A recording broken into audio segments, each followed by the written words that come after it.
come all to learn and grow. Welcome to the Village Talk Show. Come all to learn and grow. Welcome to the Village Talk Show.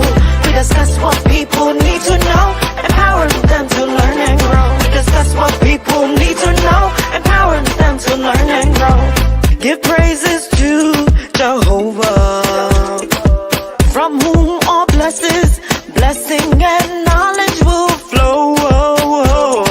Blessing and knowledge will flow. The Village Talk Show, dedicating to empowering the community to live a healthy, safe, and financially capable life, helping each one of us in realizing our dream at any age, any point, starting from today, day. Success. Come all to learn and grow. Welcome to the Village Talk Show. Come all to learn and grow. Welcome to the Village Talk Show. We discuss what people need to know, empowering them to learn and grow. We discuss what people need to know, empowering them to learn and grow. Success, if not spoken, it is done. Success is done. Come on now. The Village Talk Show. Talk Show. The Village Talk Show.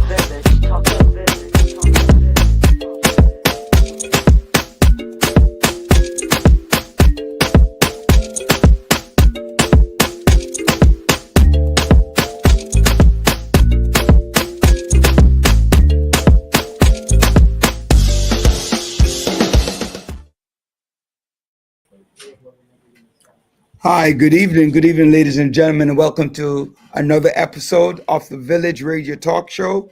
I am Roderick Daly. I am your host. Joining me on screen looking at the screen to my top right, we have Andre Doman, an executive producer and fill-in host, and we have on the bottom of the screen our illustrious Dr. John L. Sampson. And welcome. Thank you for watching. Hey, Roger, I got something to tell you. Hold on one second.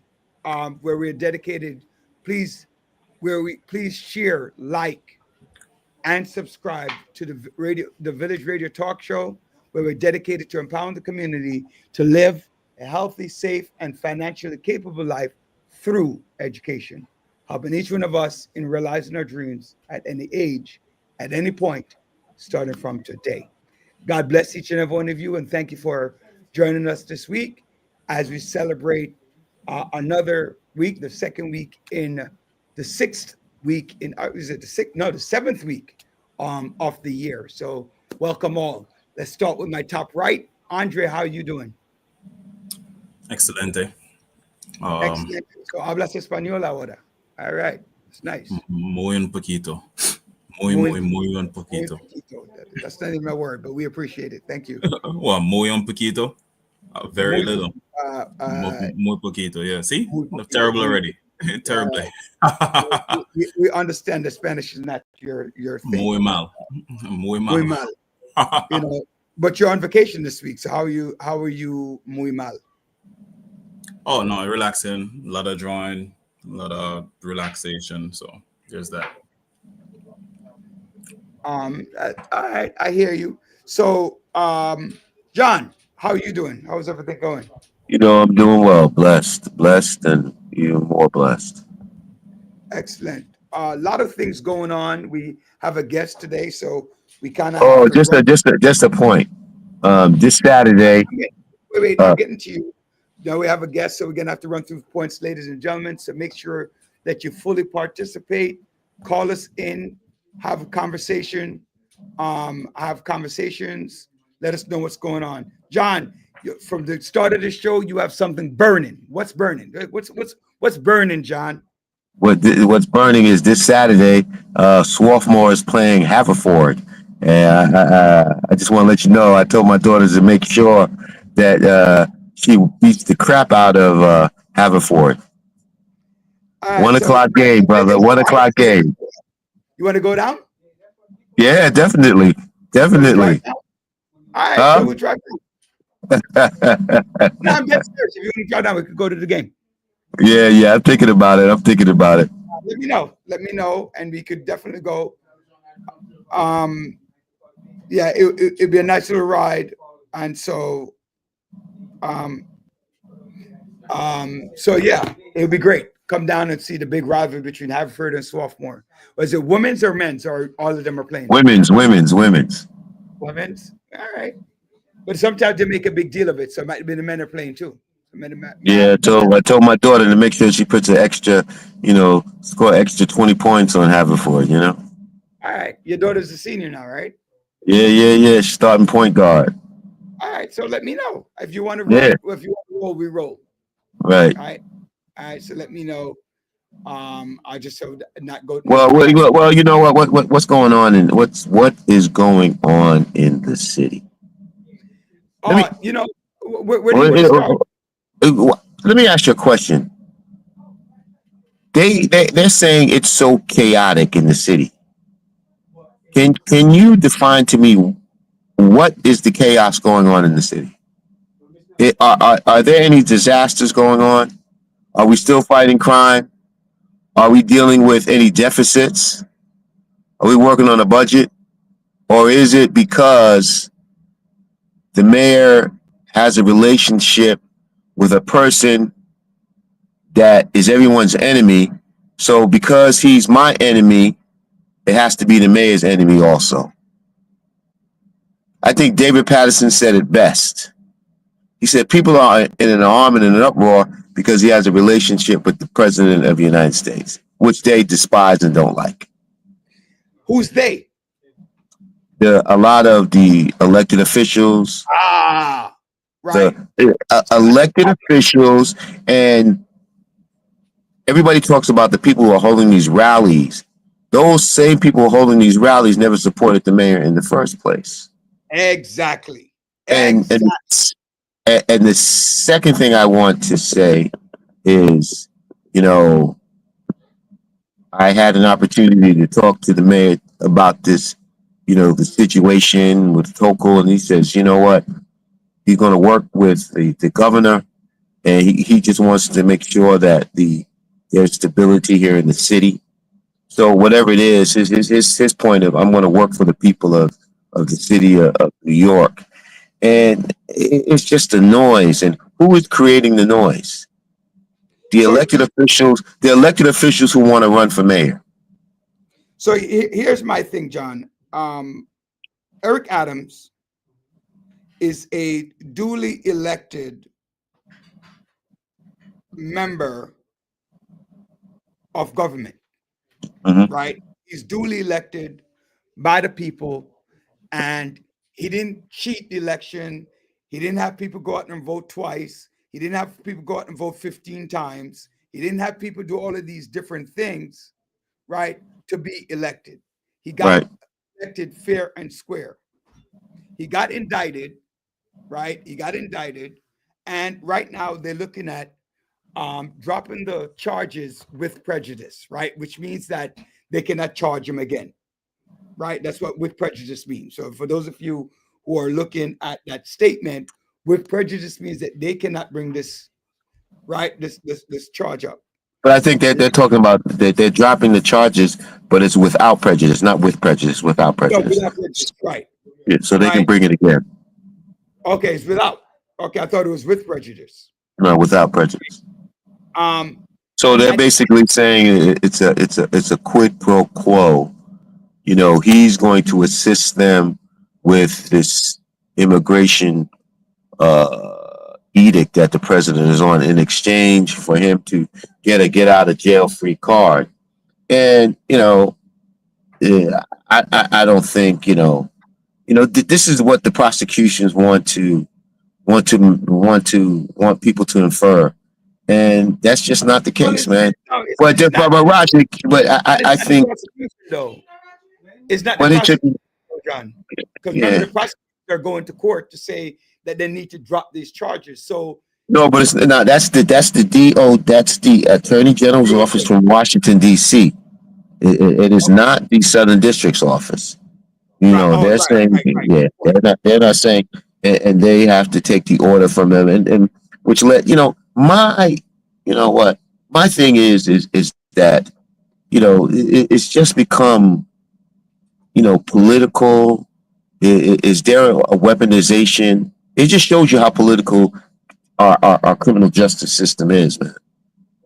Well, it's not just our criminal justice system, right, John? It's also what the Democrats are about, right? Is what the Democrats are about, right? It's the Democrats are consistently fighting against each other, consistently.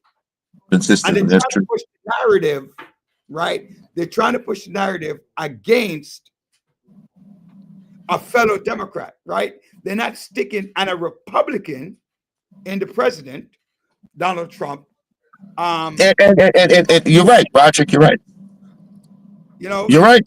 It's just because they don't like the man who's in the White House and you got a relationship with him, so therefore you shouldn't have no relationship. And you think your relationship is purely personal and you're not concerned about the,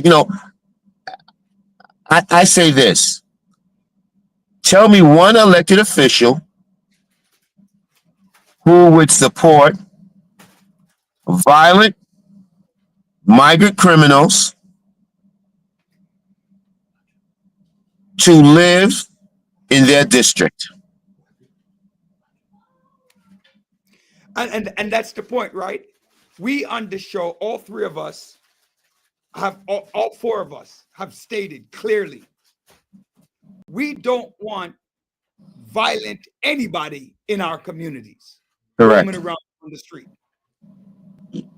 And Congresswoman Jasmine, what's her name, Corbett, out of Texas, says it best. It's Crockett, right, has said it best. It's not just migrants that are committing crimes. Most crimes are happening by legal American-born citizens right here in the United States of America.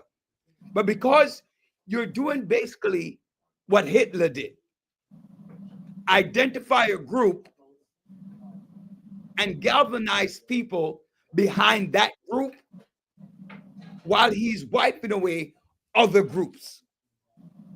And that's what's happening. Andre, your thought?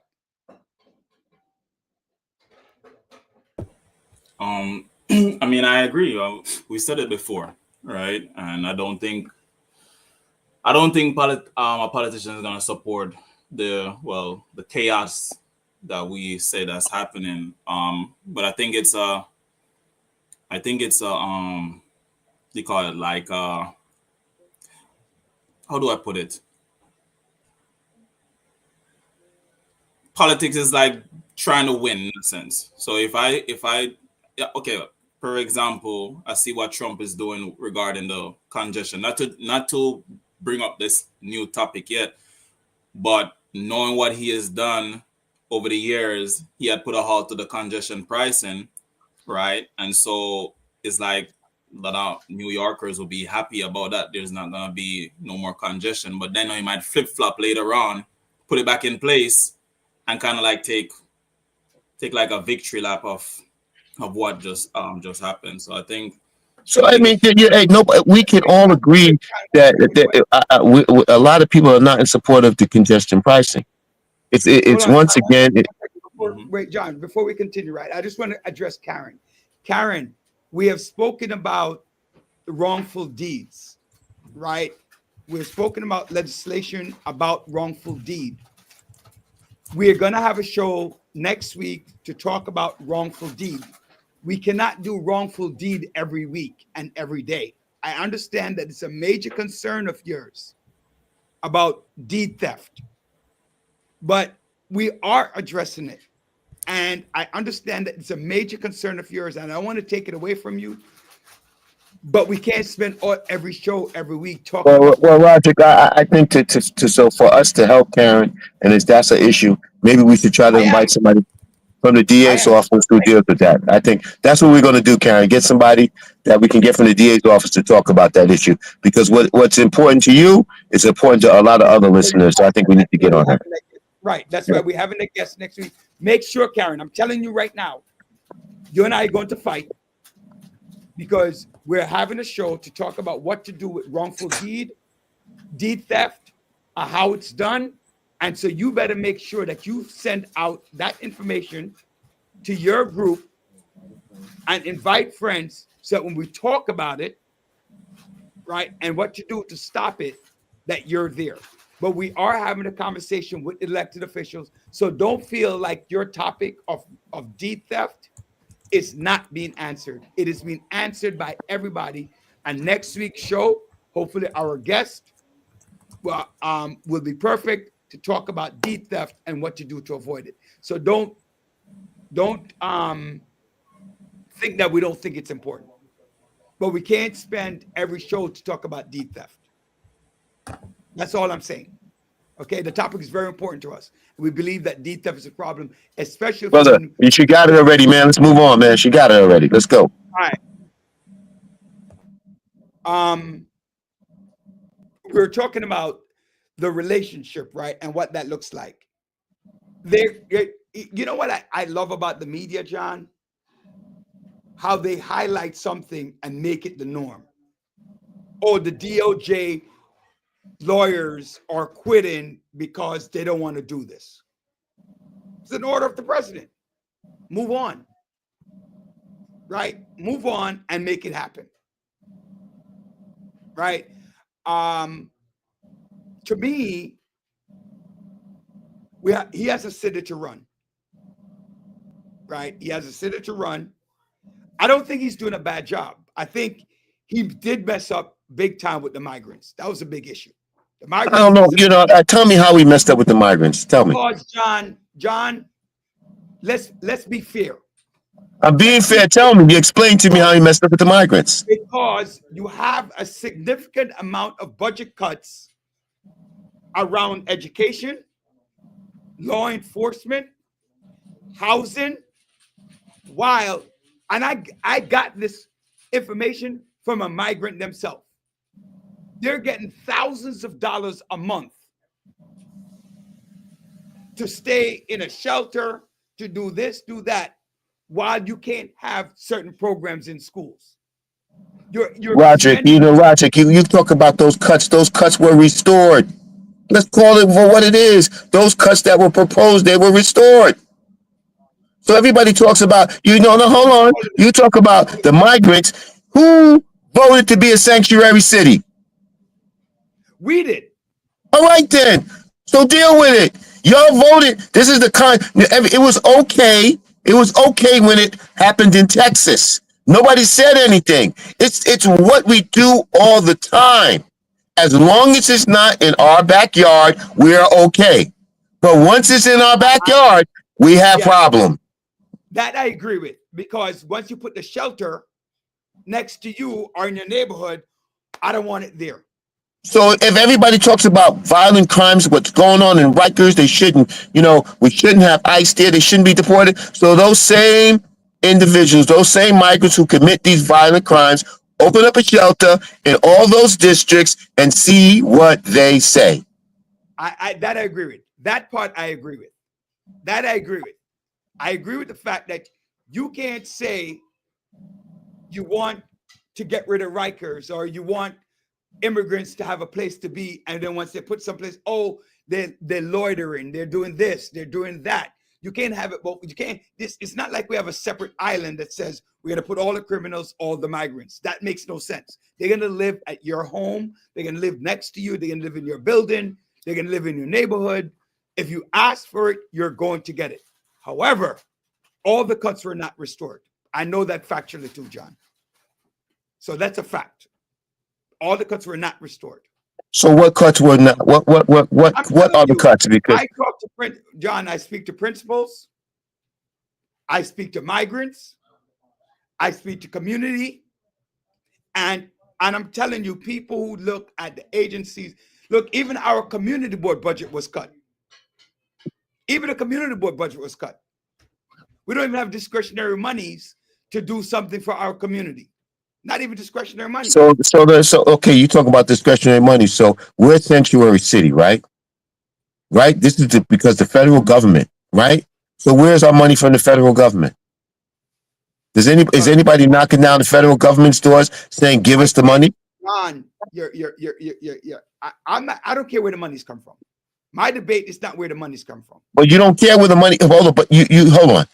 You don't care. I care that that people care that the allocation of money.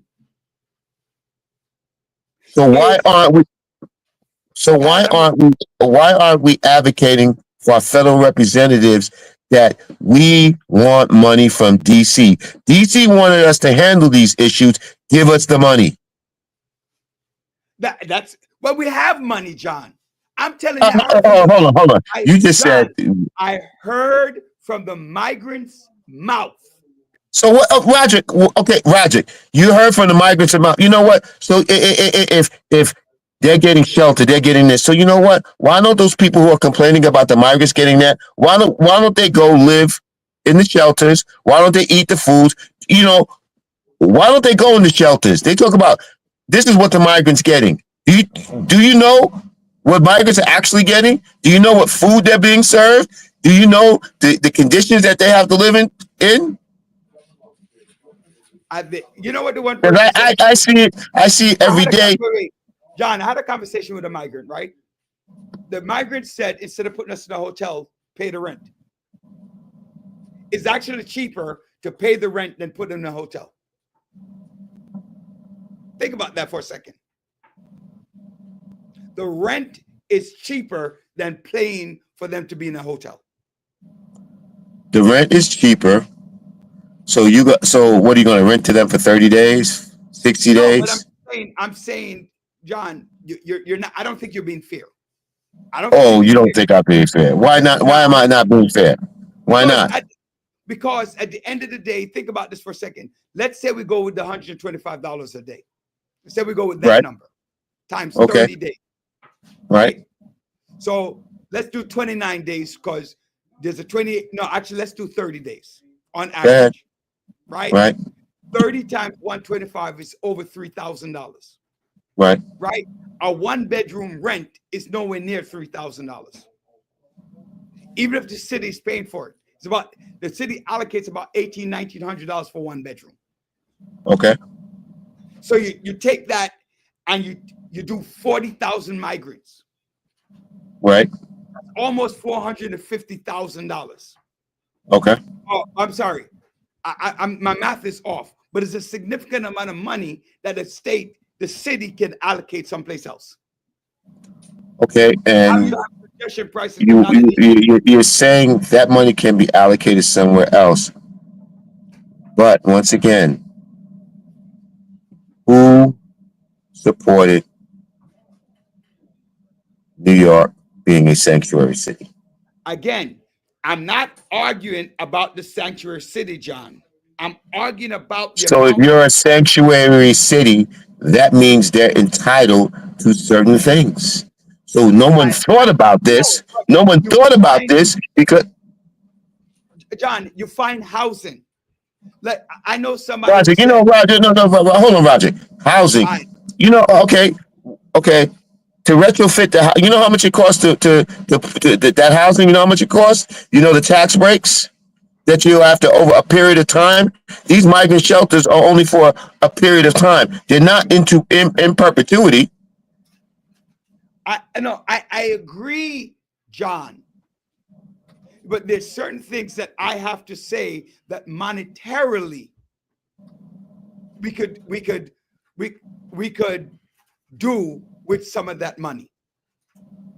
Roger, it's a sanctuary city. I don't see the reasons why we can't be a sanctuary city. So you would then, and I'm assuming you would then be in support of what Elon Musk is doing. No, finding out we're all no. Hold on, brother. Hold on. You just said all that money is being provided to the migrants, and that money can be used somewhere else. So we're saying all that. Hold on, let me finish, my friend. All that money. I don't want you to misquote me. That's not what I said. I said that there are ways that we could rebudget some of that money and allocate it. Like, for example, I want to do a wait, listen to this. I'm listening again. Listen. I want to do a farm stand in my community, right? Mhm. I want to do a farm stand. Mhm. The city is charging, if you don't have 3 farmers who are willing to come out and vend, right, their material, you got to pay because you can't use the park. Mhm. Why not allocate some of that money to ensure that if you want to do a farm stand or a farmer's market at the park, you avoid the permits? Why pay for the permits? Mhm. You want to do a community event, right? You got to pay for a permit, Right. Go ahead. right? So reduction in cost to do certain things. That's all I'm saying. I am not saying that we should not take care of the migrants. That's definitely not what I'm saying. But I'm also saying it got to be a win-win. I'm asking Right? you then. So what Elon Musk is doing is a win-win for us too, right? No, what Elon Musk is doing is a destruction, I believe, to the fabric of the United States. He has laid off so many caused so many federal employees to be out of work. Right? He's gonna cause people to. It's almost like he's forcing the United States to go back to the late 1920s, 1928, 1924, when we were in the Great Depression. Because one thing people cannot take, right? One thing that people cannot take is too many changes at one time, especially economically, Right. right? There's a difference in that, right? I also believe that America needs to have more sanctuary cities, so all the burden is not on one city like New York, Boston, Chicago, San Francisco, LA. You need to increase where people can go. So you have an influx of migrants that overwhelmed the city, which screwed everything up. Yeah, but they were coming to this country for a better life, right? Exactly. And in the process, you know, there wasn't a system put in place to deal with immigration. So Exactly. one thing I think Elon Musk, which is unfortunate, which they haven't done yet, is I don't know why Elon Musk hasn't went after the Immigration Naturalization Agency. I don't know why he hasn't gone after that. Yeah, to me, and what a lot of things that he's cutting, he doesn't even want to cut ICE, right? He's not interested in cutting ICE. He's cutting the defense. 8% cut he's asking for to cut the defense 8% every year for the next 5 years. You know how much people are going to lose their jobs? You know how that's going to affect the economy?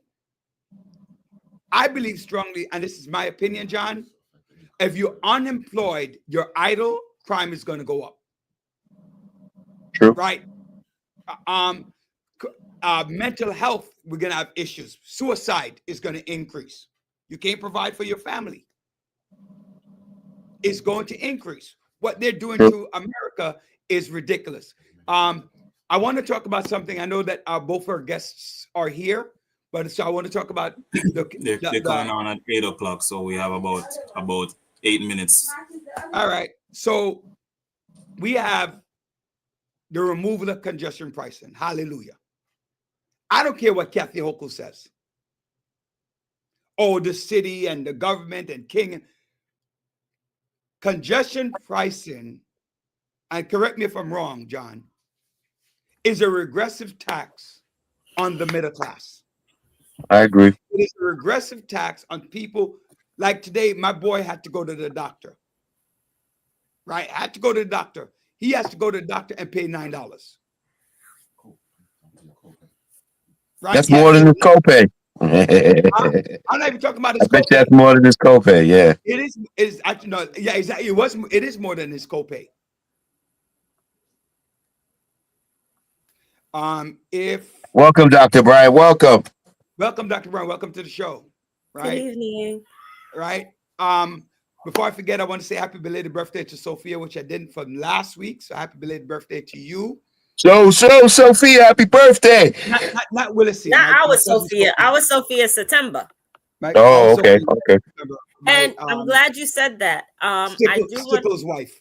I did forget to Okay. tell her wish you happy birthday. And Melanie, happy birthday as well. I did forget that to wish you happy birthday. And anybody whose birthday I forgot in the meantime. All the Aquarius. I also want to add a get well to one of our faithful listeners, Ravon. Ravern.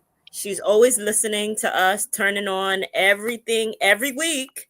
She says she get her news from us. So get well soon. Thank you. Get well. We need our villagers, so get well. God bless. Yes, we do. Right.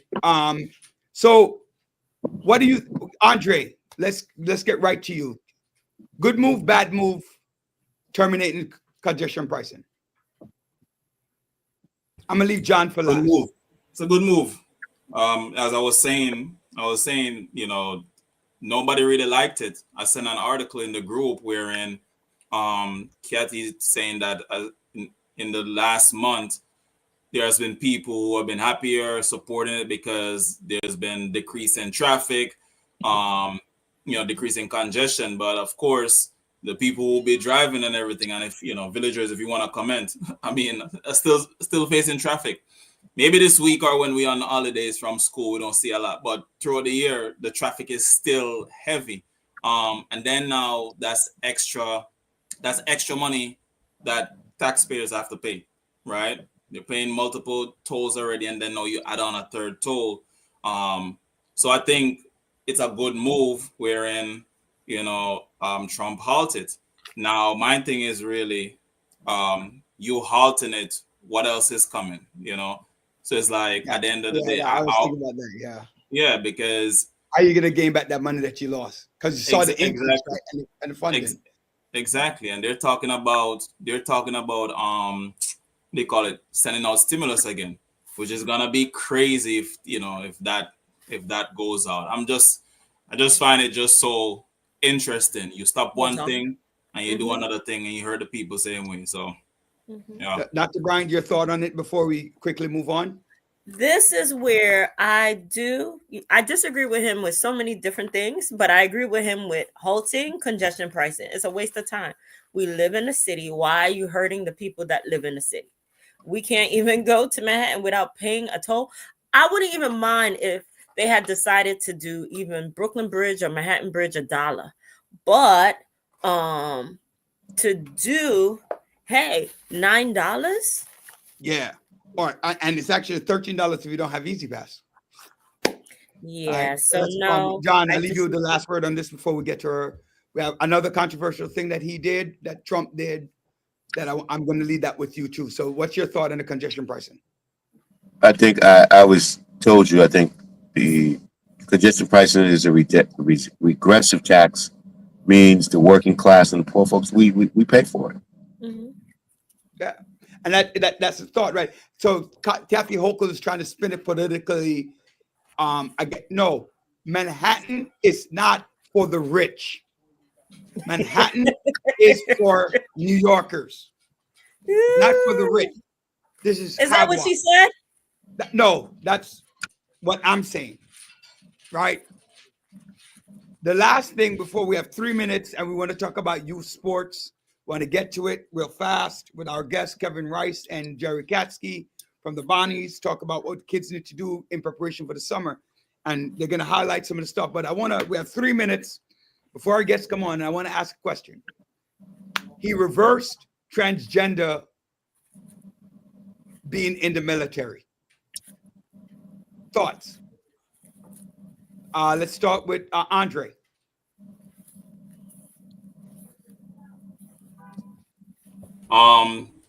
I mean, shoot, the president is doing what he feel like he wants to do, I think it's a problem, because the people still sign up for defending the country. If you want to defend your country, then it don't matter what you are, you want to defend. So allow people to do that. So I don't think it's a right move per se. Andre, Dr. Brian? Actually, no, let me go to John first and then go back to Dr. Brian. I feel if you want to put your life down, if you want to lay your life down for this country, it shouldn't be concerned about what your true gender is or not. You look at the person. I second that. John. Go ahead, John. No, he could finish, because him and Andre are saying exactly what I think. So you guys said it all.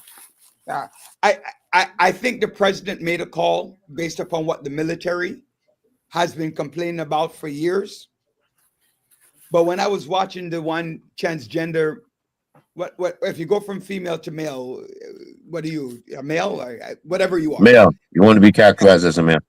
All right. So the transgender, it's like, I quit my job. I passed all the physical. I did what I needed to do. And then bam, I'm told I'm held up and I can't go. So that's a problem. Right. So to me, he's the president. He made a call. And the one thing I'm reminding people every day, you voted for Donald Trump to be in office, or you decided to stay out of the race. Right. More people voted for him, and he didn't lie. He didn't deny anybody anything. Correct. So you knew he was up. Wait. You said he didn't lie? He said he was going to reduce the prices of food. Opposite happened. So No. I don't know. No. I'm talking about the transgender agenda, the military agenda, cutting money, going after immigrants, going after the Gulf of Mexico or the Gulf of America, all those things. And he said it, and he's acting up on it. Ladies and gentlemen, the summer's coming up, the winter's coming out.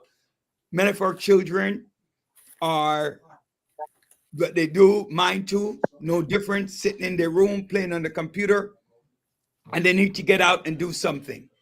So today, our two guests, one, Jerry Katsky and Kevin Rice.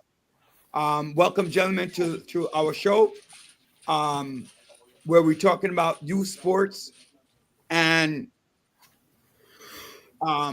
you know what, Karen, I agree with you, but we're going to come back to that topic after our guest. But I think I agree with that statement. Hochul and Democrats focus on Manhattan citizens and quality of life, and not the rest of New York City. But what are we going to do with our kids? What are the options? And to me, Kevin, Jerry, 765 million, 700 million, 300 million, 360 million, 120 million, 180 million. Talk to me. Who wants to start? Let's start with Jerry. Introduce yourself. Let us know who you are, and then we'll go to Kevin. So Jerry, we'll start with you. Thank you, Roddy. And it's great to be with you guys again, because it means that summer is on its way.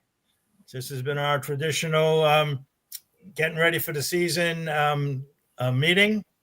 So it's great to be with you guys. And we are getting ready to start our 76th season of Bonnie baseball. And, we're really excited about the new year. We're hoping that the weather gets a little nicer, but we're raring to go. Okay. And what's your role with the Bonnies, Jerry? All right. So my role is I'm the athletic director and the treasurer of the organization. I originally joined the organization, first as a player back in 1962, and started coaching with the organization in 1966. And I've been with the organization ever since as a manager, as the athletic director, as the president at one time, and now as a treasurer. And I've seen the organization come a long ways in the time that I've been with us. All right, awesome. Kevin, tell us a little bit about yourself and your role and responsibilities. Okay. Hello, everyone. How are you? Thanks for having me. Dr. Bryant, how are you? Long time. Hey, how are How's it you? going? That's good. Let me put on my Bonnie's hat just to. Yeah, you see, I'm repping too. I'm representing Uh-huh. also. My name's Kevin Rice.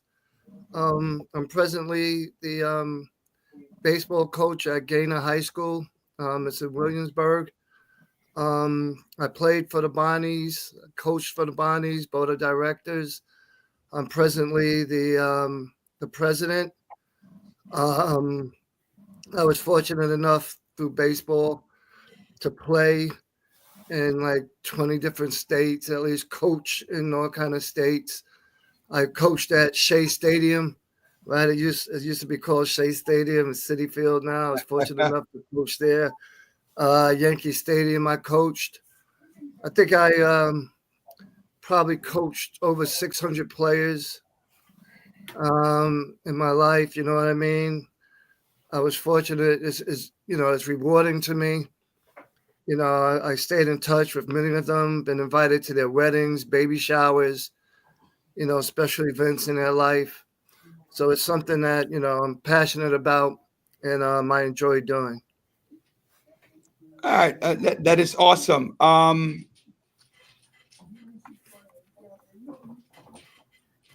Deshaun wrote that Bonnie's one of the best team in Brooklyn.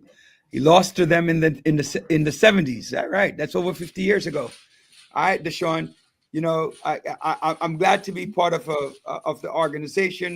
You know, I personally have two children who have played, and you know, one currently plays for the Bonnies at the 10U. So I'm going to lead off with the questions. I'm going to turn over to John and Joanne.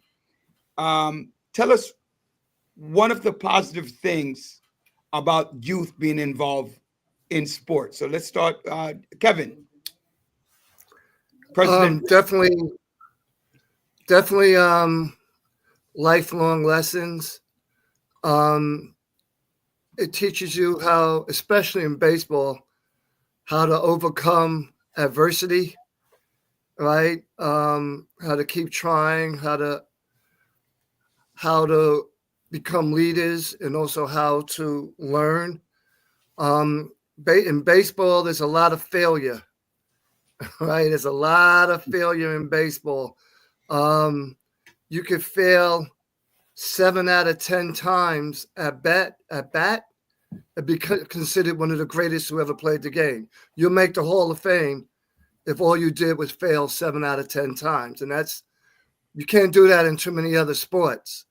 So you definitely learn how to overcome adversity, how to be a team player, how to keep striving for a goal, how to set goals. All of this is important in life, in my opinion. Jerry, you've been in the program a little bit longer than Kevin. Tell us, how many kids have you seen? Have anybody from playing baseball? What life-changing things have you done? Whether they've gone on to the major leagues, whether to college. Tell us about some of those life-changing things. Sure. So, I mean, obviously, we've had many players that have come through the organization. Even today, we currently have about 50 players attending college, about half of them on academic and athletic scholarships. We've graduated about 150 players over the last 15 years.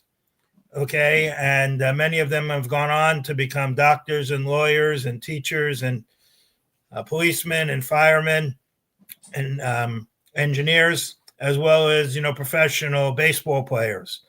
You know, some of the more famous players that have come through the organization, Mark Tatum, who joined us originally as a 10-year-old, is currently the deputy commissioner of the National Basketball Association. He's second in command to Adam Silver. Nice. C.B. Buckner has been a major league umpire now for 26 years. He's on his 27th year as a major league umpire. Jared Banner is the VP of player development for the Chicago Cubs.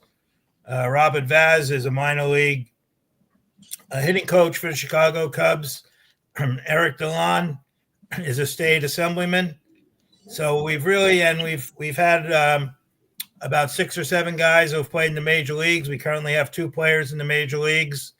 One of them, Richard Jordan Palacios, plays for the Tampa Bay Rays, and Joshua Palacios plays for the Pittsburgh Pirates. Their uncle, who also played for us, Ray Palacios, played in the major leagues for about 5 or 6 years. Mike Gardello was a major leaguer, went to Oklahoma State University, played for the Yankees and Cleveland.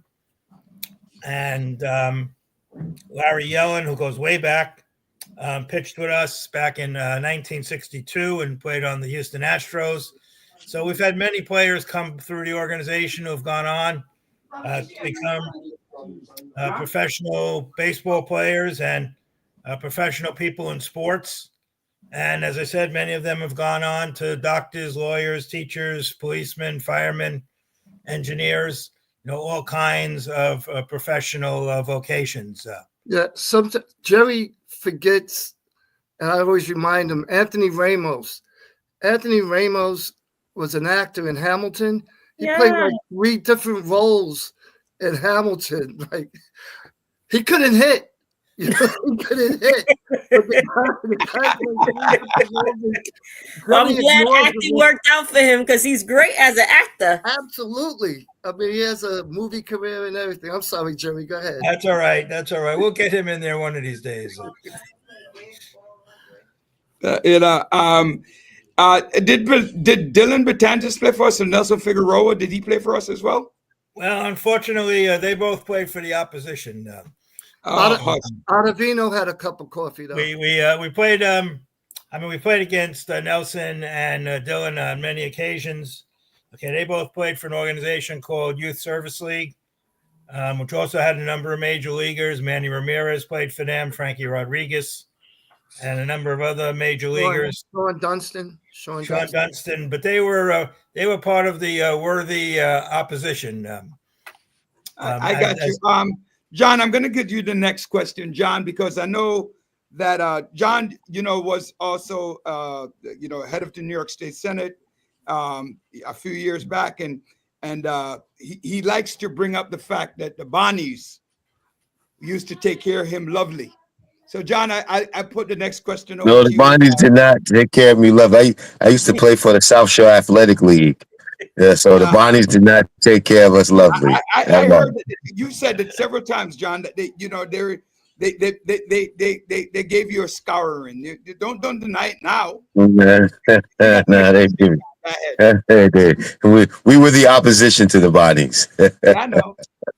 But you have a question for? I just one, it's really a compliment to you gentlemen and also to the Bonnie organizations for the number of youth that have been able to come through your organizations and be successful. We all understand the impact that sports can have on those who are engaged in the camaraderie, but also the discipline, and that can translate into the classrooms. So, my thing is, what can we do to enhance the interest of our youth to be more involved in athletic sports? And in addition, sports have become a really political hotbed issue. Now with the issue of transgender, should they be able to compete, or the competition? But I really want to just keep it basic, meaning that what can we do to increase the number of youth to be involved in these outside leagues and outside sports?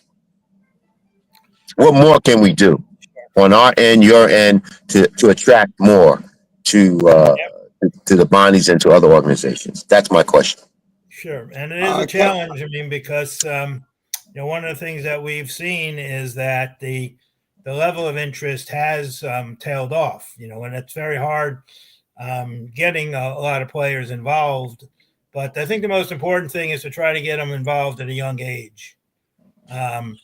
we try to start our players at ages 4 to 6, which we call our instructional league age, and get them involved at that age, and not only focus on developing their skills, but also their sense of sportsmanship and fair play, and really provide an environment, where they want to develop their skills and learn. A lot of kids unfortunately get turned off by sports at a young age because of overbearing parents, overbearing managers and coaches. And what you really need to do at those young ages is really support them and cultivate them. All right, because the bottom line is that no matter how good their skills are, if they don't like playing, they're eventually going to drop off. So I think what's really important is to set up a proper environment where they learn, they're engaged, they enjoy the coaching, they get the support they need, they are supported when they are successful, but they're also supported when things don't go so well. What we try to do as an organization is really focus on best effort. Okay. It's not so much whether we win or lose. Obviously, we'd prefer to win than to lose. But the most important thing is that each player goes out there and gives it his best shot. And that's really what we try to emphasize. Dr. Bryant, I want to throw a question. Go ahead, Kevin. Piggyback. So, go ahead, Kevin. Hello, thanks. In the 70s, 1970s, and I had like a little different angle than Jerry. I mean, I love baseball as much as Jerry. But in the 1970s and 1980s, black participation, blacks in the major leagues were like at an all-time high. It was like maybe 18 to 20%. And then those numbers started going down after that. And I think now we're almost like it was in the 60s as far as black people in the in baseball. And I often think about it. I know in baseball in particular, it's not, I kind of mentioned this before, it's not like instant success. You know what I mean? It's more chess than checkers. Sometimes you're waiting in the outfield for the ball to be hit to you for right. innings.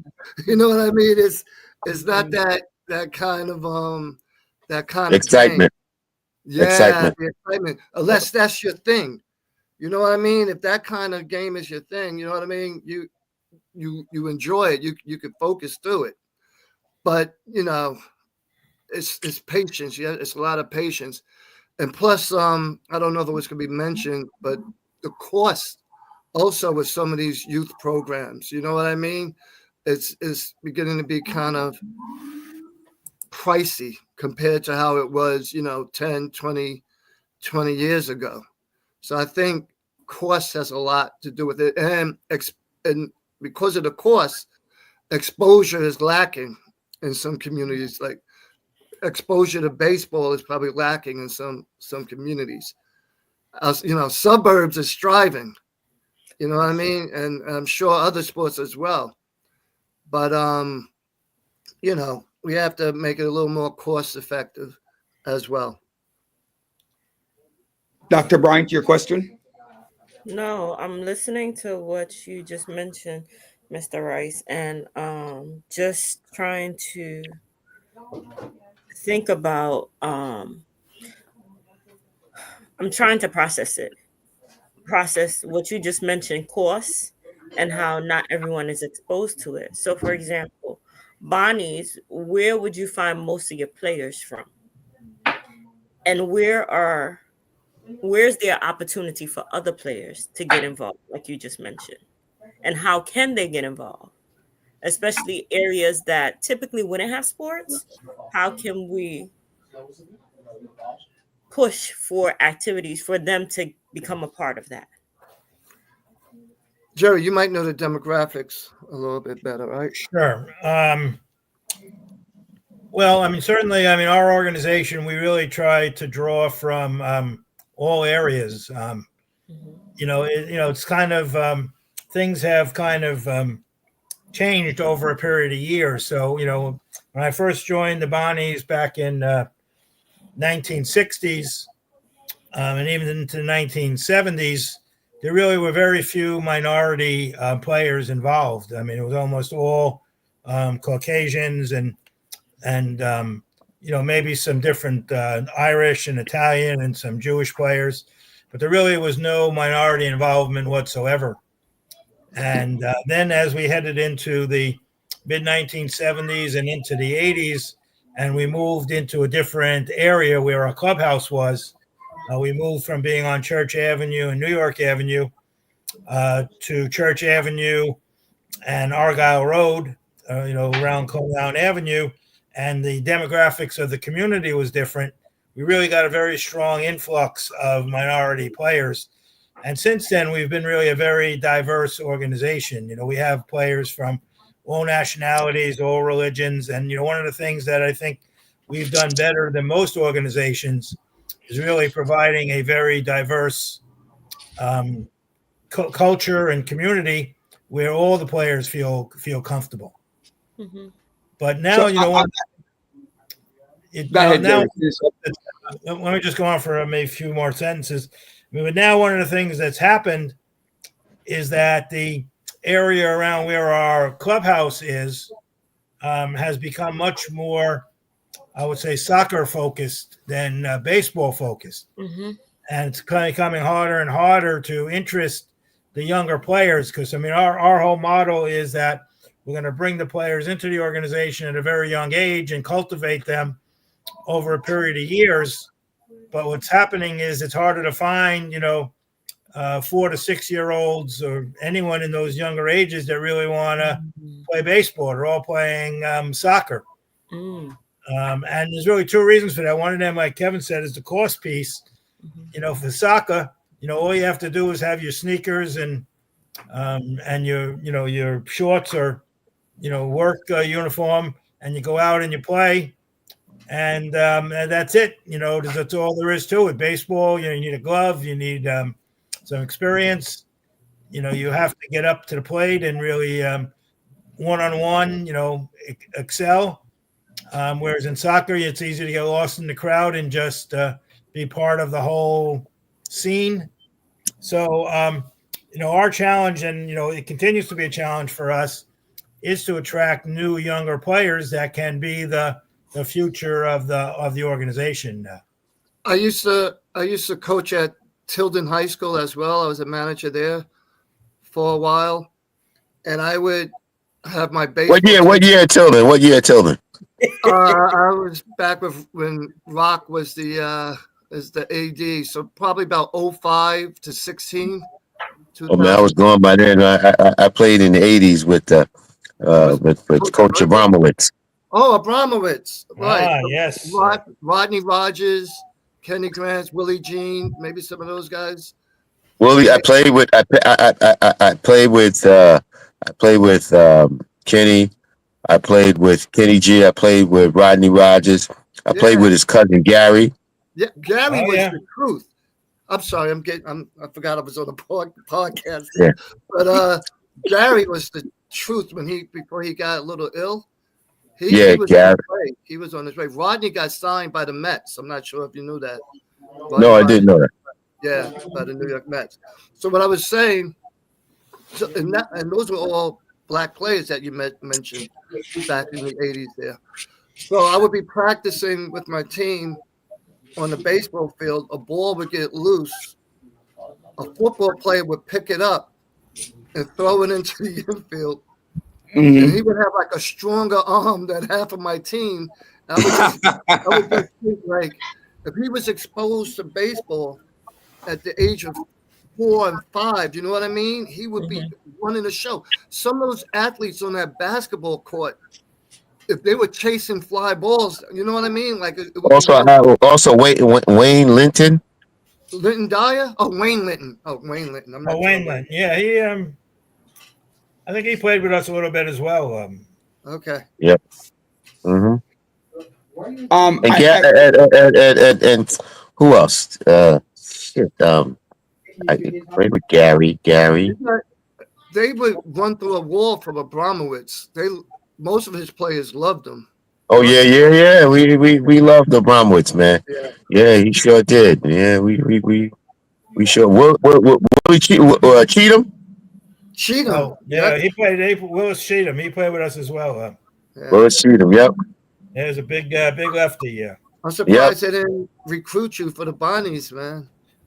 No, I was at South Shore Athletic League. I got you. I played at Seaview Park. Yep. I know Seaview. I know Seaview well. Kevin and Jerry, with these new contracts, right? These crazy $100 million contract, $40 million, $20 a year, $20 million a year, college, those different things. I want to just throw my question in there. How do you think these conversations can attract other players, especially inner city kids, right? Because one of the problem is that in our New York City, I always say, like, as a former school administrator and a former coach and athletic person from the 90s growing up, we find that basketball is easy to play, right? Every park has a basketball. Every black kid wants to play basketball, and it's free, right? All you need a basketball. You go out in your school sneakers and you go play. How do we convince our young people, like, there's only 5 on the team in basketball that can start, whereas there are 9 on a baseball field that will play, and that baseball has one of the highest salaries of any sport in the world? How do you convince our young people? What are you doing as a Bonnie to convince that? Because we need to increase numbers and participation. What are you telling parents? The people are tuning in. Why should they join the Bonnies? Why should they get involved outside of basketball? Right. I'll let Jerry answer that. But even to add to that, like NFL, the concussions and the injuries, you know what I mean? And the life-altering injuries, and you could only play 4 years, you know what I mean, in football. Why not play baseball where your career could be 15 years, 18 years? But I guess if we knew the answer to that. Jerry, what do you think? Well, I mean, I think the real, I like that. Make it fun. I think the real emphasis, I mean, in terms of where the big win is, in terms of baseball, I mean, is not so much, it's very hard. The percentages are very small that someone is going to get signed to a professional contract. Okay. Now, unfortunately, a lot of the parents today, think that their son's about to get signed, unfortunately, then the rubber hits the road. They're getting ready to graduate from high school and they don't get that college scholarship, and they realize that they invested all this money and nothing's going to come of it.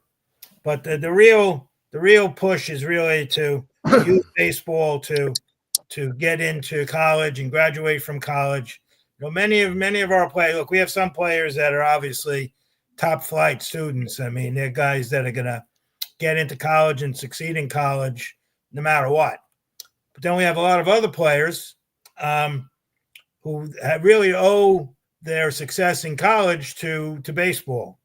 It was baseball that was able to get them into college and get them maybe some scholarship money, but also get them some needs money and right. academic money. And that's really where the big win is. So what we try to do is cater to the players who really want to become serious high school and college players. And help them along that path, again, cultivate their interest, okay? Because, the worst thing to see is, and this has happened to us on many occasions, where you get a guy who has capable talents to go to college and maybe even professional, but he burns out, because he gets tired of, all the pressure, all the adversity and not being able to handle it. But what you really got to do is really try to interest the parents and interest the players in using baseball as a vehicle for high school and college. But Mr. Daly, if you're a two-sport player, to kind of what you were saying also, and you had a choice between going football and going baseball, I would have a long conversation with my child about possibly choosing baseball in that scenario. You know what I mean? So The I'm money glad that- you said that, but not a lot of parents look at it from that angle because, I think it has a lot to do with exposure too. If all you're seeing in your area is basketball and football, great. But if you're exposed to it at a younger age, if you can afford it, then you understand. So So what about those kids who can't afford it, but you can see the potentials? What are some strategies that the Bonnies are thinking about doing to recruit these kids or the parents Right. overall? Yeah. So the I mean, other thing, our, look, Jerry, before you answer the question, right? I'm going to add something to Dr. Brian's question, which is that kids know that if you're good enough to make the dance, right? If you're good enough to make the dance, the moment you graduate from college, you're playing professional football, you're playing professional basketball. There's no like minor league or single A, double A, triple A, right? So the ability or the timing to make the MLB is significantly longer than it takes to make the See, here's the problem, NBA Roger. or the NFL. What is the counteraction? So put that into that conversation. Wait, you're thinking ahead of time. I'm thinking, and I'm speaking from the angle where you're exposing it to 4-year-old, 5-year-old, 6-year-olds, 7-year-olds. You're thinking about college. What about you need to get them when they're younger? And if they're not exposed to it at a younger age, then you can forget about college. You're right. So one of the things we are trying to do is to get into the schools, the elementary schools, and expose them to baseball that way. Like do clinics, free clinics for them. We're also trying to get into the after-school programs. Okay. Am I allowed to say an after-school program's name? Is that okay? Yes. Like this, yes, you can. okay, like this Canva, this Canva and stuff like that, after schools, to just kind of get into them to the schools when they're younger, to the elementary school age. But we also have to get into the neighborhoods also. You know what I mean? The neighborhoods where they don't see baseball that much either. We have to get them young. And Major League has to play a role in this also. You know what I mean? This isn't only a Brooklyn Bonnie problem. This is a national pastime problem. You know what I mean? So I think Major League has to reach back into the communities also. And I believe they are. Jerry might know a little bit about it, but one's called RBI Baseball. Am I correct with that, Jerry? Yeah. That RBI is, the Major Leagues has made a somewhat concerted effort, to reach back into the neighborhoods and, particularly minority players, black players in particular. But I would say that they haven't done a particularly good job. I mean, if you look at the major league numbers, I mean, the number of, black players in the major leagues, I mean, is going down, drastically. Mm-hmm. But I think that, you can talk about the major leagues or the pro sports, but that's not really where the big bang for the buck is, because most of the players are not going to be professional players. The big bang for the buck, again, is to interest players into college and getting them graduate from college and get, good professional careers, So what we try to do, getting back on the cost side, okay, our policy as an organization is that we will never turn a player down because he doesn't have the money, as long as they're, making an effort. Okay, we're not looking to turn players away. Like I like to say, we never turned anybody away when we were struggling for money, and now that we're in a little better position, we're not rich by any means. Every dollar is important to us, but we will never turn a player away for not having the money to play. I mean, we will support the players in every way that we possibly can, as long as there's a sincere effort, on their part and their parents' part. What age group do you guys address? And can female and male play on the same teams? We don't have any restrictions against females playing. It's a question of what their level of skill is. We have a player right now who Roddy, you're familiar with. She happens to be the coach's daughter, but in my opinion, she's going to be a high school player. Yeah. Okay, now that's not too common, but she's got the skills to be a high school player. But we usually get a few female players, at the youngest age, the 4 to 6 year old age. But usually what happens is as they progress in terms of age, they really fall behind in terms of their, skills and their ability to compete. But once in a while we get a player, who can play all the ways up. And again, I think in her case, she's going to play high school ball. We've had a few female players in the past that have gone up to about age 13, 14. Okay. But we have no restrictions against female players. There's been a lot of. But I'm saying, but what age group do you go to overall? We go all the ways up through college age. So our organization is from 4 through 21. Okay.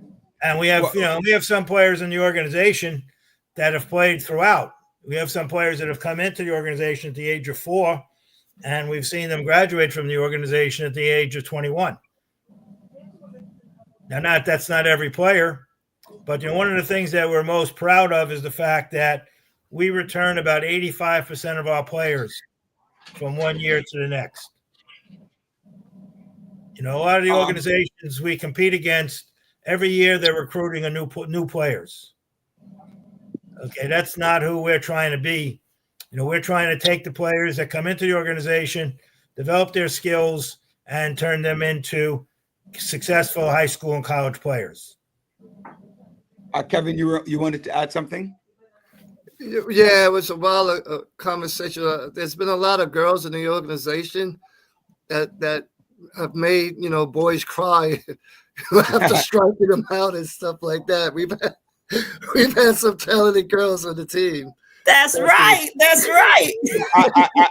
I know when Alina struck Grayson out, he was not happy. He complained about it the whole time. I get that. Absolutely. Tell us what the season is like for a parent who wants the kid to get involved but don't know what to do. Tell us what a season is like, practice, games. Tell us about that. Okay, so it is, again, the good news and the bad news is that it is a very extensive and intensive program. So it's not really meant for the quote recreational player, who wants to come down and play once a week. And obviously in the younger ages, when we talk about the player, we talk about the parents, because the players can't be successful without the support of the parents. So we start off indoors. We're indoors right now. We started the second week in January, and we work out on the weekends. Indoors, we use Erasmus High School and Cristo Rey High School, and Soccer Roof, which is a workout facility on Atlantic Avenue. We are indoors till around the middle of March, primarily on the weekends. And then we move outdoors around the middle of March. And we start the season in the younger age groups, 13 and younger. We start the season around the first week in April. The older age groups, we have to work things out with the high schools because the kids are playing both with us and with the high schools.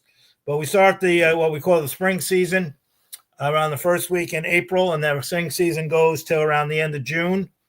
And that's Saturdays and Sundays and 1 or 2 days during the week. And then we have a summer season, which goes from around the second week in July up through Labor Day. Mm-hmm. We have a fall season, which goes from around the second week in September to the first week in November. Okay, so it is a very extensive program. Players can come down now and try out. In the youngest age groups, it's not really a tryout. In the instructional league, at 4 to 6, we take any player, whether they've ever played before. A lot of the players who come in that age have never played before. They have to go out and buy their first glove. Okay. But it is an extensive program, but we're willing to look at any player who's interested in playing. Right. How do you, at the end of the season, you have an award ceremony? Why do you think it's important to have that award ceremony, President Rice? Why is that award ceremony every year so significant to your players? Definitely. Being rewarded for your successes, I think, are important to every child. You know what I mean? Just that their hard work was valued. You know what I mean? And just a celebration of what they went through, like Jerry said, from January to November, you know, is something that they should feel proud of and be cherished. I mean, and should cherish. And they're definitely lifelong memories that we actually document in our newsletter and our journal as well. I'm sorry, you were going to say something again, Mr. Daly? No, just saying, I'm just wondering, so it's not the food, it's the accomplishment. Definitely not the food. Definitely not the food. Definitely not Now, the food. Jerry, did you want to add on to that? The award ceremonies? yeah, well, I think I think what Kevin said is pretty much the case. We really like to use the awards dinner as a way of saying, to acknowledge and to really say thank you for a job, well done. And again, the emphasis is really on best effort, that every player gives it their best. And we recognize the efforts of the managers, the coaches, and the players. And again, one of the things I think we do well versus other organizations is that we do have a very strong tradition in terms of the awards dinner. We keep records of all the awards and who's won them. And, for instance, if we're giving out our highest award this year, we'll have the player who won last year come up and award it. So they get to relive their successful season. So we really try to stress best effort and congratulate them on what they've done. What is the highest award?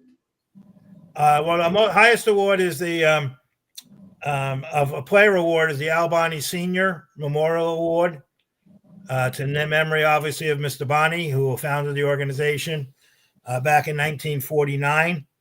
And it goes to the player on each team that has shown the best combination of attitude and ability over the course of the season. And then we have one, the largest award is the Albani Senior Memorial Award that goes to a graduating senior player, someone who's graduating from the organization, who's been an outstanding player from an attitude and ability perspective over a period of years. I thought Mr. Daly was setting you up for an MVP conversation. I'm glad you. No.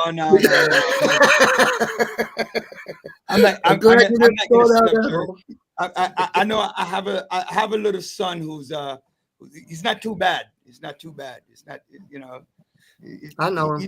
He does all right for himself. I know him well. I don't want to call I just his name. want to. I know there's not a lot of time, but I've listened to your podcast before, and I know you guys delve into a lot of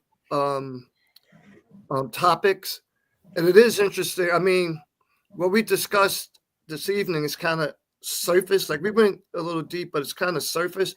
But I think it would be interesting to know, like, the politics behind, amateur sports and youth sports, the social, the economics. You know what I mean? Like that's something that I think could be discussed. I don't know your listeners. I agree with you. I agree with you wholeheartedly. Yeah, I think that if you want to jump in, it's the business aspect. It's not only everybody can play baseball, but there's the business and the administrative end of baseball. Baseball is a multi-billion-dollar industry, and ways in which some of our youth can become sports agents, negotiating these contracts, and also these name, image, likeness deals that are readily available for these collegiate athletes. Right. So I think prior to that, those college. So, I'm sorry, were you speaking, Mr. Daly? no, yeah, I'm going to add to something that John is saying. and I ask about that. And I think I haven't seen it. I've been with the Bonnies for 9 years now, and I have not seen that conversation. Something to think about is the likeness of baseball, right? So Jerry talks about it with the different components and who are doing different roles. But educate, I think, goes right to what John is saying, right? The business of baseball.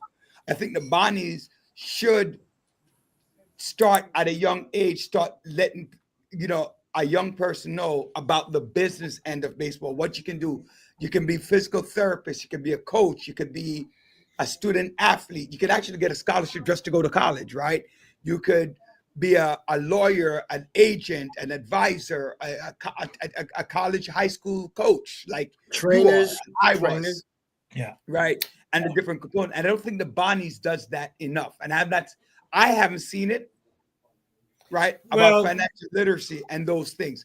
And again, I'm not saying it doesn't exist, but I think it needs to start from young so parents begin to understand that your child might not make it to the MLB, but they can make it to the MLB in different ways.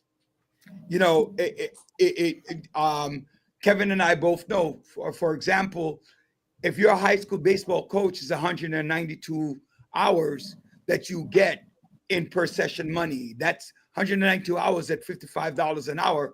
It's a hell of a lot of bonus to get. What are you doing to me, man? What are you doing to me? No, What are you but doing to me? I'm not saying you're the head coach, right? So I'm just saying as a coach, right?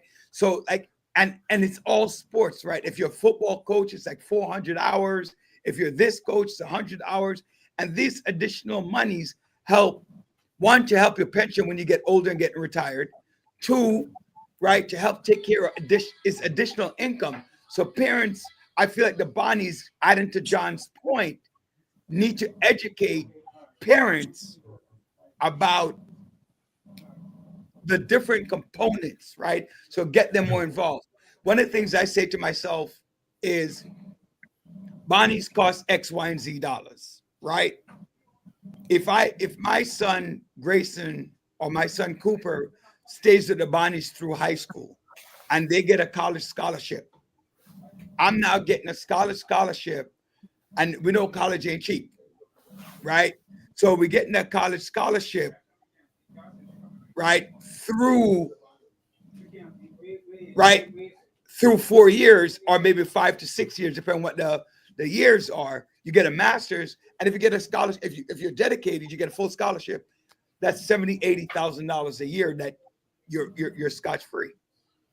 And like Johnson with the NIF, where you could earn an income if you're dedicated and committed to the sport. So those are some things that I think the Bonnies could do.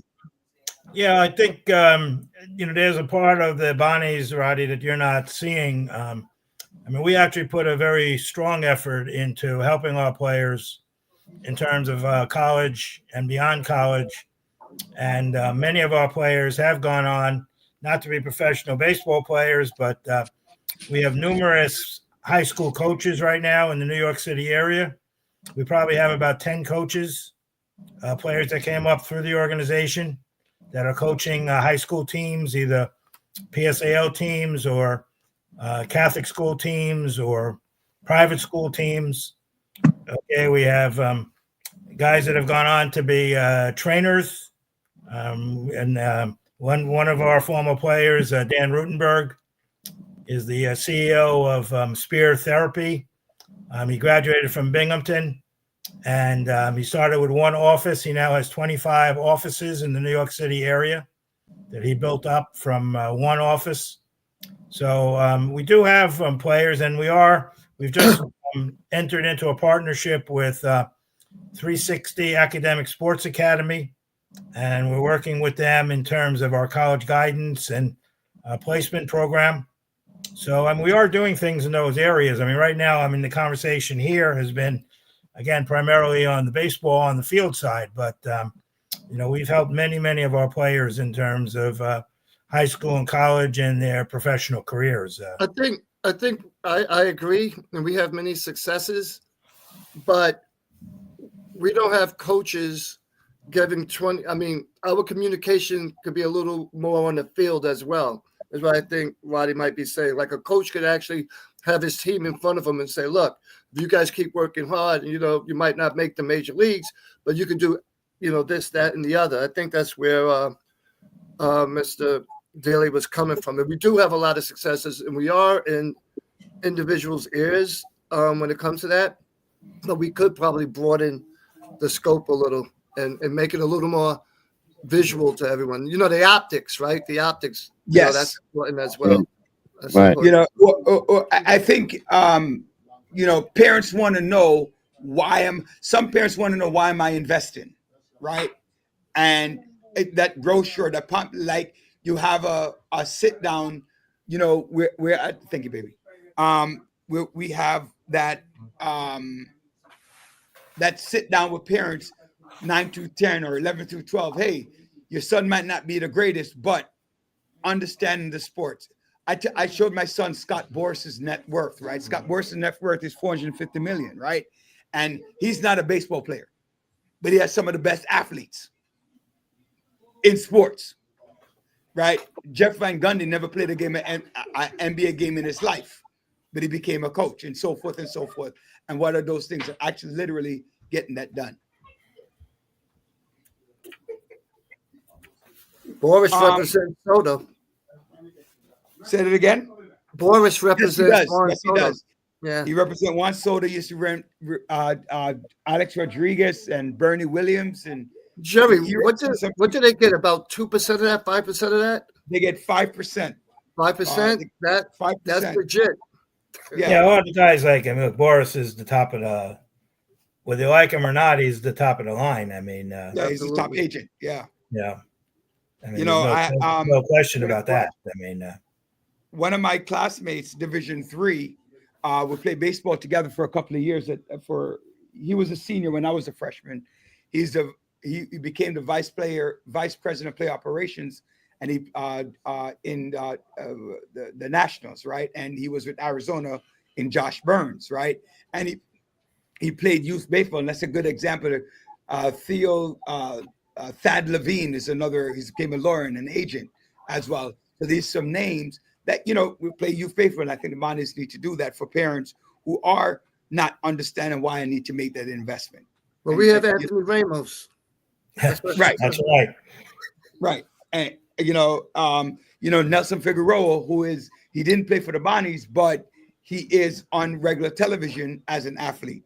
Look at John, you know, John, an attorney out of Tilden High School, playing youth sports as well. You know, seeing what that's look like, right?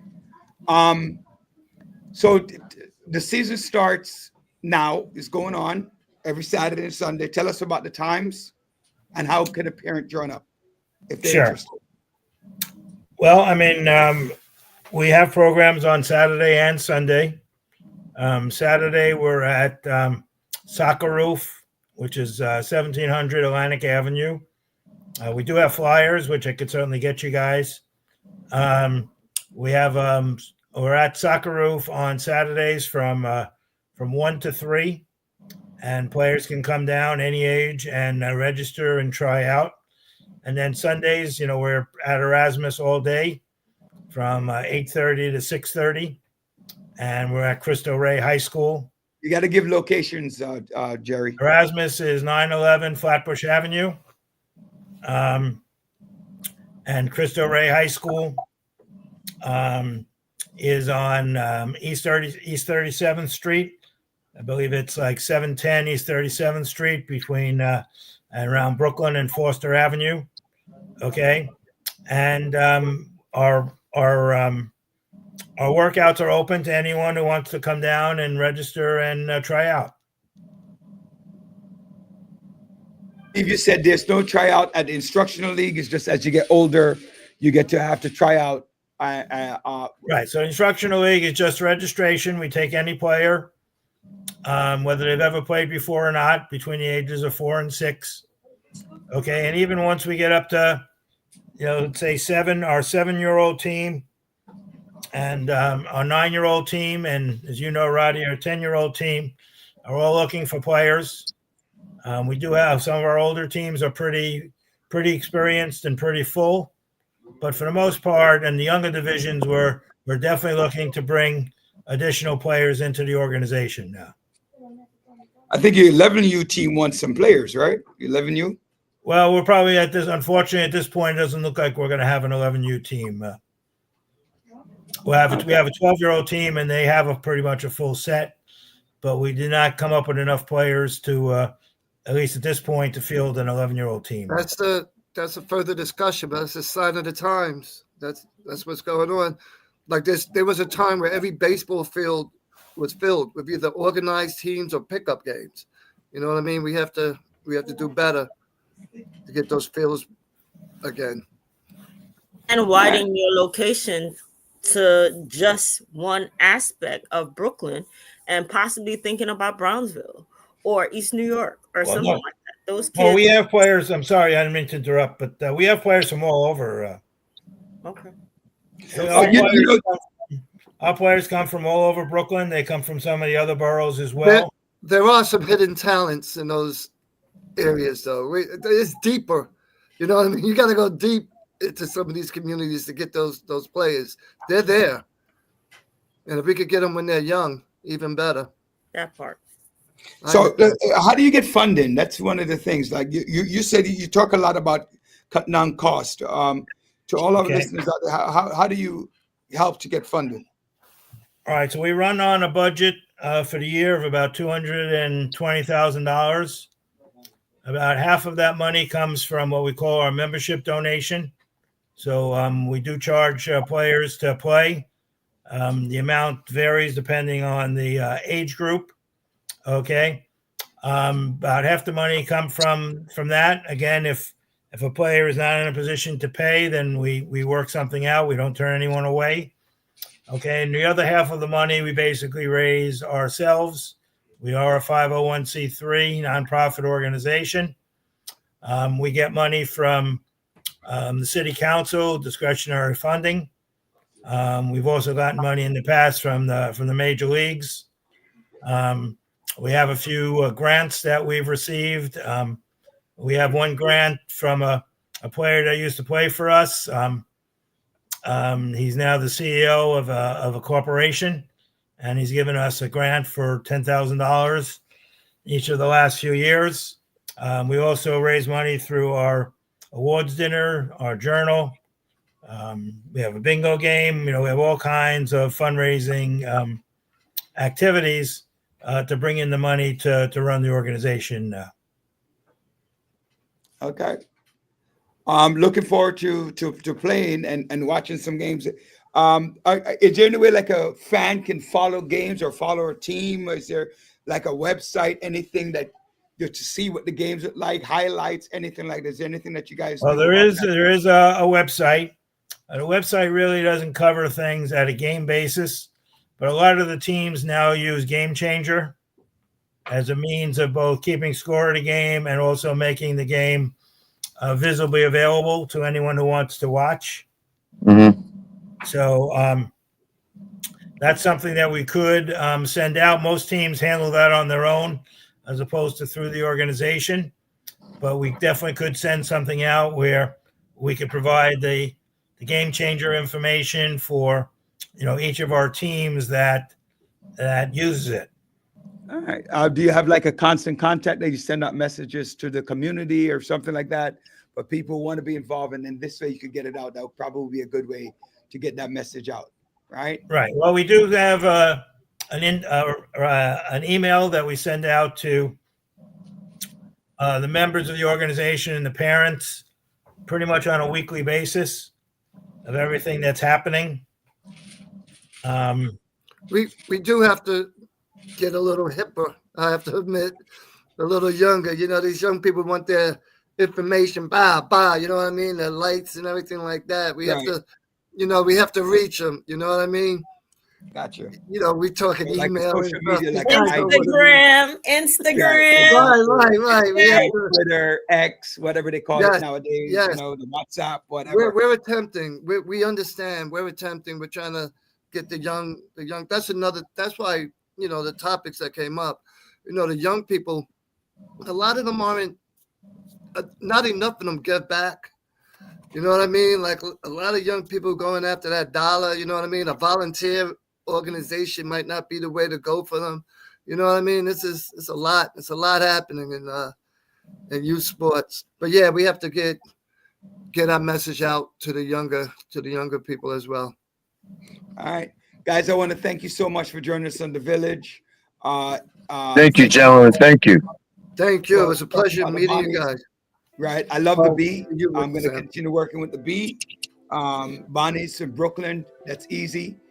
Jerry, Treasurer Katsky, and President Rice. It's a pleasure having you today on The Village to discuss your Thank you. And sports. if ever some of these topics come up and you're diving a little deeper, I would love to join and be part of that discussion. I'll even learn and listen. You know, I could relay the message back, you know, to the Bonnies, everything like that. So I really appreciate it. Thank you so much. All right, Guys, thanks Thank a you, lot. guys. Enjoy. I see you on Saturday, And Jerry. guys, same time next year. Yes, right. The yearly thing. All right. You know, God bless. Bye. So we have a couple minutes, John. No, we don't. It's time We is don't? up, It's my 9 o'clock? friend. It is 9 o'clock. Oh, wow. wishing and I didn't thanking realize our it. listeners for tuning in. We thank you for being a part of our conversation tonight. Right. Those who are celebrating birthdays, happy birthdays. Those who aren't feeling well, please get well very soon. And you know what? That's it. You know, I want to wish my cousin Garcia a happy birthday. His birthday's coming up this weekend, the 22nd. I don't know what day of the week that is. I think that's Saturday. So happy birthday to Garcia when it comes, and everybody else who's celebrating their birthday. I am so excited to be here with you guys and looking forward to seeing you guys next week. Next week, we're talking about housing and hopefully everything will work out. Talk about Yes. Karen, make sure, Karen, I'm warning you, Karen. I'm warning you. Karen's going to be on there, brother. We're going to be fighting. All right. God bless each and every one of you, and thank you so much. Before I close, Dr. John, any parting words? Have a great weekend. Thank you very much for all your support of our show. And most of all, just remember that to each and every one, they are truly important to the fabric of this country. Amen to that. Thank you, ladies and gentlemen, for watching, viewing, sharing, and most of all, subscribing to the Village Radio Talk Show, where we are dedicated to empowering the community to live a healthy, safe, and financially capable life through education, helping each one of us to realize our dreams at any age, at any point, starting from today. Thank you to the Bonnies organization for being part of the conversation today. Villagers, we love you. Keep supporting us. We can't do this without you. God bless. Enjoy your evening. God bless.